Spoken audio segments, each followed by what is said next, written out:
60 Minutes, Rewind. On July 20th, 1969, Neil Armstrong stepped out of an odd-looking spaceship and into the pages of history as the first man on the moon. Today, he remains one of the most famous people on the planet. But he's also famously private. For years, Armstrong has shunned the media and the limelight, but now he's about to take a giant leap back into the public view. He's finally authorized a biography entitled First Man, written by James Hansen. And for the first time, he's agreed to a television profile. 5, 4, 3, 2, 1, 0. All engine running. Liftoff. We have a liftoff. 32 minutes past the hour. Liftoff on Apollo 11. Oh, boy. Walter Cronkite captured the moment. Building shaking. What a moment. Man on the way to the moon. What did it feel like? It felt like a train on a bad railroad track and shaking in every direction. And it was loud, really loud. Neil Armstrong is 75 now, an aging hero, but his winning smile is still there. We remember him as the cool and confident commander of Apollo 11, joined by his crewmates Buzz Aldrin and Michael Collins. On a windswept day, we went with Armstrong to an old Apollo launch pad at Kennedy Space Center to hear the story of one of man's greatest adventures. That July morning in 1969 when you came out and you gave that thumbs up, that was a very confident view you put on. Yeah, it was a little bit of a sham, I admit. You know, the reality is a lot of times you get up there and get in the cockpit and something goes wrong somewhere and you go back down. So actually, when you actually lift off, it's really a big surprise. Perched atop a Saturn V rocket, they were on their way to meet the challenge President Kennedy made 8 years earlier. I believe that this nation should commit itself to achieving the goal before this decade is out of landing a man on the moon and returning him safely to the earth. It took 400,000 workers and $24 billion, intended in large part to prove American superiority over the Soviets. There was a lot riding on that mission, wasn't there? It was the hopes of a nation riding on that mission. It was indeed. We wanted to do well. Even more than that, you hope that you as a person don't make any mistakes. And he didn't. Armstrong's entire life had prepared him well, starting with a childhood fascination with flight. He earned his pilot's license at 16 before he learned to drive. By 21, he was flying combat missions over Korea. After the war, he became a hotshot test pilot, flying the famous X-15 at 4,000 miles an hour to the edge of the atmosphere. It was during that time in 1962 when he faced his most difficult test, losing his 2-year-old daughter Karen to brain cancer. Did that affect your work at that time? Some people, when they're hit with a tragedy like that, they pour themselves into their work. Yeah.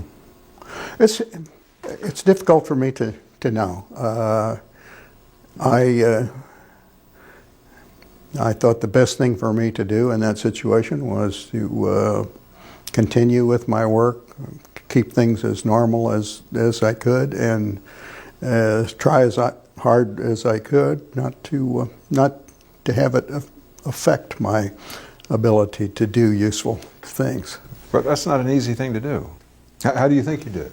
At the time, I thought the family was handling it well, and I was doing the best I could. You never quite recover from the death of a child. In that same year of grief, Armstrong was chosen to be an astronaut. He flew his first space mission in 1966 on Gemini 8 and nearly lost his life when his tiny capsule briefly spun out of control.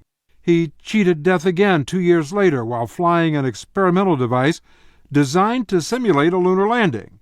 When it malfunctioned, Armstrong was sitting at the controls. He ejected barely 100 feet from the ground. And if you didn't get out, that would have been your life. Yeah, probably would have.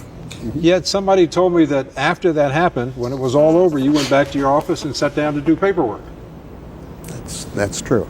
I did. There was work to be done. Wait a minute. You were just almost killed. Well, but I wasn't. Armstrong stood out, even among a class of astronauts that had the right stuff.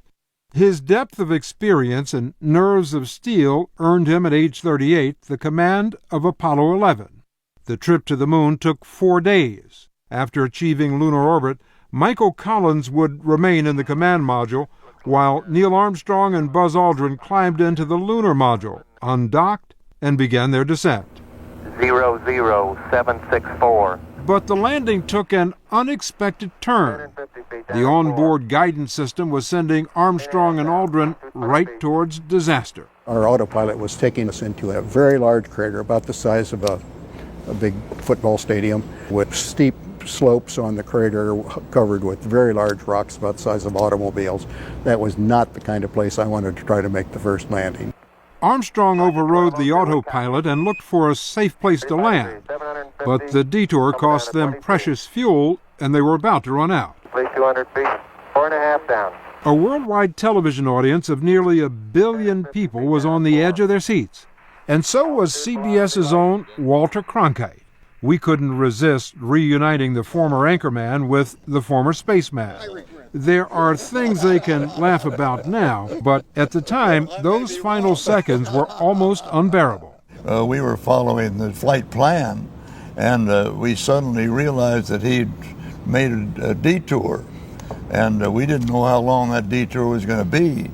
Yes, I was very much concerned. I think all of us who were following the flight that closely were scared to death. If he wasn't, we were. 40 feet down, 2.5, picking up some dust. The Eagle closed in on the moon. Houston, And then this. Tranquility Base here. The Eagle has landed. Roger, Tranquility. We copy you on the ground. You got a bunch of guys about to turn blue. We're breathing again. Thanks a lot. Oh, boy.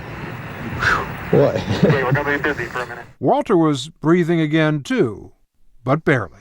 You are a man who I've known for years never to be at a loss for words, but you were at a loss for words then. I think all you could come up with was, oh boy. Turned out I didn't have anything to say at all, except, whoa, oh boy. Perfectly speechless. The ghostly image was beyond words. Armstrong paused on the bottom rung of the ladder I'm going to step off the limb. and planted his left boot on the lunar dust. It's one small step for man, one giant leap for mankind. Do you recall how you came up with that? A small step for a man. What was the inspiration for it? Well, I thought, well, when I step off, it's just going to be a little step. It's going to be a step from there down to there. But then I thought about all those 400,000 people that had given me the opportunity to make that step, and thought, well, it's going to be a big something for all those folks, and indeed a lot of others that even weren't involved in the project. So it was a kind of a simple correlation of thoughts. The pictures that came back were quite remarkable. What did it look like to you, to your naked eye? It's a brilliant surface in that sunlight. The horizon seems quite close to you because the curvature is so much more pronounced than here on Earth. It's an interesting place to be. I recommend it. Isn't that something? Magnificent sight out here. Magnificent desolation. Armstrong and Aldrin spent just a short time on the lunar surface, testing the gravity, completing a long list of experiments, and marking their journey. They had come in peace for all mankind, but stayed less than a day. God bless you. Good night from Apollo 11. The hard part was re-entry. They returned to Earth superstars. In New York, 4 million people showered them with ticker tape. On a 45-day victory lap around the world, they were met by crowds in the Congo and by the Queen at Buckingham Palace. But as Armstrong reveals in his new biography published by our sister company, Simon & Schuster, he was unprepared for his sudden celebrity and found it to be both a blessing and a burden. friends and colleagues all of a sudden looked at us or treated us slightly differently than they had months or years before when we were working together. I never quite understood that. You said once to a reporter, how long must it take before I cease to be known as a spaceman? Why'd you make that comment? I guess we all like to be recognized not for one piece of fireworks, but for the ledger of our daily work. The story will continue after this.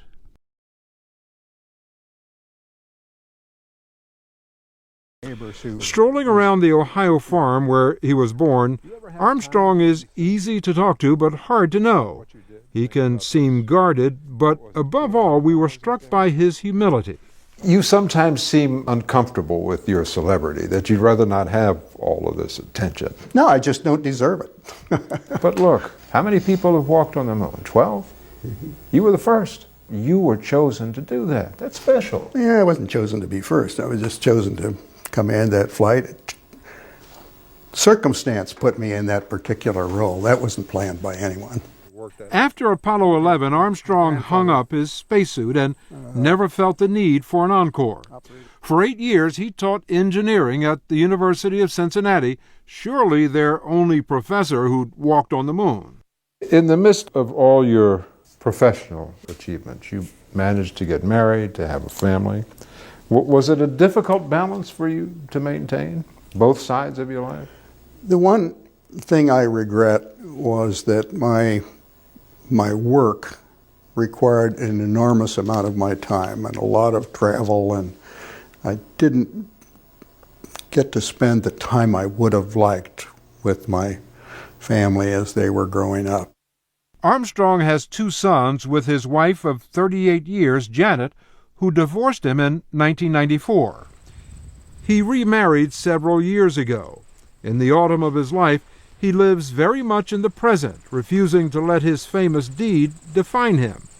He's made a comfortable living serving on corporate boards, but even in retirement he keeps a watchful eye on the space program and would like to see it restored to its glory days. Did you ever imagine that 5 years after first going to the moon that we'd abandon the Apollo program? I knew we would have a limited life, but I must say it was a bit shorter than my expectation. I fully expected that by the end of the century, we would have achieved substantially more than we actually did. And why do you think we didn't? When we lost the competition, we lost the public will to continue. Very good. The man who once rode a 160 million horsepower rocket now flies this, a plane with no engine. If you're wondering how Neil Armstrong gets his thrills today, just watch. Gliders, sailplanes, they're wonderful flying machines. It's the closest you can come to being a bird. What do you get out of gliding? Self-satisfaction, a sense of accomplishment, trying to do a little better than you think you possibly can. NASA recently announced plans to send men back to the moon by the year 2018 and later to Mars. Don't think Neil Armstrong hasn't noticed. You said you'd like to see us go back to the moon and then go on to Mars. Something you want to do at this point in your life? I don't think I'm going to get the chance, but I don't want to say I'm not available.